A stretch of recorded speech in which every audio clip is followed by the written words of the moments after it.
Covid जो है ये कश्मीर के हवाले से मैं कहूँगा कि आजकल it is not showing any sign of slowing down. लगातार आप हर रोज़ देखते हो हज़ारों की तादाद में केसेस पॉजिटिव आते हैं और मुझे लगता है इसका मैग्नीट्यूड कई गुना ज़्यादा है many times because many patients are unreported because they are not tested। अब विंटर आ रहा है और कश्मीर में, और कश्मीर के हवाले से अगर विंटर की बात की जाए, कश्मीर में विंटर जल्दी शुरू होता है, कश्मीर में विंटर बहुत सख्त होता है, कश्मीर में विंटर बाकी रियासतों के मुकाबले में बहुत प्रोलॉन्ग्ड होता है। It's a very long and harsh winter इन कश्मीर। और कोविड के हवाले से जिस तरह बाकी रेस्पिरेटरी वायरसेस है, कोविड वायरस भी विंटर में it will show A search. Covid जो आजकल हम देख रहे हैं, प्रेडिक्शन ये है कि इससे ज़्यादा केसेस होंगी और ज़्यादा मौतें होंगी। से जो स्टडीज़ आ गई है, बाकी वायरसेस जिस तरह सर्दियों में थ्राइव ज़्यादा होते हैं, ये ज़्यादा स्टेबल हो जाते हैं, उसी तरह कोविड वायरस भी एक रेस्पिरेटरी वायरस है और ये सर्दियों में ज़्यादा थ्राइव हो जाएगा। उस हिसाब से ये हवा में ज़्यादा देर रहेगा, और जब ये कोई वायरस हवा में ज़्यादा देर रहेगा बिकॉज ऑफ ड्राइनेस, क्योंकि विंटर में ह्यूमिडिटी कम होती है, और जब कोई पेशेंट इन्फेक्टेड पेशेंट खांसेगा या स्नीज़ करेगा या बात करेगा, तो वो ये जो ड्रॉपलेट्स हैं जिसमें वायरस होता है, ये हवा में ज़्यादा देर रहेगा विंटर में, क्योंकि विंटर में ह्यूमिडिटी कम होती है, और जब ह्यूमिडिटी कम होती है देखा गया है कि कोविड ज़्यादा देर हवा में रहता है। उससे ये होता है कि हवा में जब कोई वायरस ज़्यादा देर रहेगा तो इन्फेक्शन होने के चांसेस लोगों में ज़्यादा रहते हैं। इसीलिए मैंने ये प्रेडिक्शन की कि ये ज़्यादा विंटर में इसकी जो मकदार है केसेस की वो ज़्यादा हो जाएगी और मौत। और दूसरी वजह ये है कि विंटर में ये इसलिए ज़्यादा हो जाएगा कि विंटर में ज़्यादातर लोग अंदर रहते हैं और ज़्यादा कमरों में नहीं रहते हैं, बहुत कम कमरों में रहते हैं, और इन्वेरिएबली दोज रूम्स गेट क्राउडेड, और उसमें ये हीटिंग चलाते हैं। हीटिंग के वायरस है, इट गोज़ इनसाइड ईजिली, क्योंकि अगर मॉइस्ट होगा या सील या पेटेंट होंगे, उसकी वजह से क्या होता है कि वायरस ये नाक से बाहर निकलता है उन मोमेंट, सीलिया के मोमेंट्स की वजह से। लेकिन जब ये नाक ह्यूमिडिटी, लो ह्यूमिडिटी की वजह से, ड्राई एयर की वजह से विंटर में जब ये ड्राई हो जाएंगे nasal passages, so virus has an easy passage, it goes in and it will go into the lungs.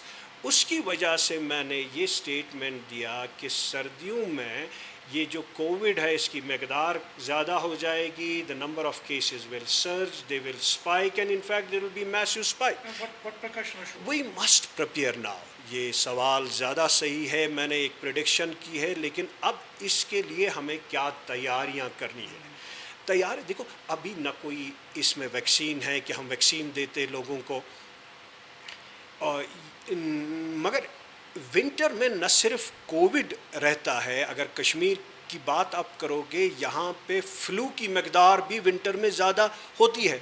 इसकी वजह से एक डबल वैमी, डबल एपिडेमिक होगा, और मुझे नहीं लगता है अगर कोविड भी ऐसे ही चला विंटर में और अगर यहाँ फ्लू का आउटब्रेक ज़्यादा हो जाएगा, मुझे नहीं लगता है यहाँ का हेल्थ सिस्टम कूप करेगा। यहाँ के जिस तरह से अस्पताल है वो कूप करेंगे, वो आजकल कूप नहीं करते हैं इस मकदार में। जब कोविड की मकदार भी ज़्यादा हो जाएगी केसेस के हवाले से, जब फ्लू आउटब्रेक हो जाएगा, और न सिर्फ ये दो वायरसेस होते हैं बल्कि और भी रेस्पिरेटरी वायरसेस विंटर में होते हैं, और न सिर्फ वायरस होते हैं बल्कि हार्ट अटैक वाले ज़्यादा आते हैं, जो स्ट्रोक्स हैं वो भी ज़्यादा होते हैं, और जिनको भी अंडरलाइंग मेडिकल कंडीशंस होते हैं, चाहे उनको क्रॉनिक ऑब्स्ट्रक्टिव लंग डिजीज़ होगा या अस्थमा की शिकायतें आती हैं, विंटर से उनको एग्रीवेशन होती हैं और वो भी अस्पतालों में आते हैं, उनको भी ऑक्सीजन की ज़रूरत होती है, उनको भी वेंटिलेटर की ज़रूरत पड़ती है। और मुझे लगता है अगर ये हाल रहा कि फ्लू भी अपना जलवा दिखाएगा, कोविड तो दिखा ही रहा है, और बाकी बीमारियां भी एकदम आ जाएंगे। मुझे लगता है विंटर जो है बड़ा, it will be catastrophic, it will be a disaster. इसीलिए मैंने कहा कि वी मस्ट प्रिपेयर नाउ। अभी है, we have a window of opportunity, we have few months, we can not dig a well once the fire is already there. हमें यहाँ बदकिस्मती ये है कि हम उस वक्त प्रिपेयर करते हैं जब ऑलरेडी प्रॉब्लम होती है। Pandemics have not to be addressed once they are there. They have to be addressed well in advance. You have to prepare for the pandemic well in advance. मेरा as an expert ये था कि मैं एक prediction दे दूं, मैं इनको alert करूं। मैंने वो किया बार बार। मैंने बोला कि ये जो वायरस है ज़्यादा इन्फेक्टिव इसलिए हुआ है क्योंकि वायरस हैज़ म्यूटेटेड। लोग हंसने शुरू हो गए, लेकिन हाल ही में आपने देखा होगा कि देयर वाज एन एविडेंस कि this Covid virus has mutated. Now you have D614G new mutated virus that is different from the original Wuhan virus. मैंने एक और प्रेडिक्शन की थी कि ये जो वायरस है अगर किसी को हो गया वो इम्यून नहीं हो सकता, ही कैन गेट री इन्फेक्टेड। जब वो डॉक्टर सुंबल का डॉक्टर मर गया क्योंकि उसको पहले पॉजिटिव था, फिर नेगेटिव हो गया, ही रिकवर्ड, उसके बाद उसको फिर इन्फेक्शन हो गई और वो मर गया। मैंने जब ये कहा, लोगों ने फिर क्रिटिसाइज करने की कोशिश की, ये क्या करता है। हाल ही में आपने हांगकांग में देखा कि री इन्फेक्शन होता है। सौरा में 2 पेशेंट्स हैं, एक का तो जो कल अखबार में आया था कि री इन्फेक्शन हो गई है। इसीलिए मैं कहता हूँ इन हालात में जब म्यूटेटेड वायरस है जो ज़्यादा ख़तरनाक है, री इन्फेक्शन के चांसेस है, जितने भी लोग इन्फेक्ट हो गए उनके इंटरप्ट करना चाहता हूं, और कितना ये बहुत अच्छा सवाल है, बहुत ज़रूरी सवाल है, और लोगों को ये समझ आना चाहिए कि ये कोविड जो है ये नया वायरस है, इट इज़ बिहेविंग एबनॉर्मली। ये आम फहम वायरस नहीं है, ये एबनॉर्मली बिहेव करता है। इसीलिए हमने जो देखा कि जिन लोगों को इन्फेक्शन होगी, some of them are not mounting antibodies.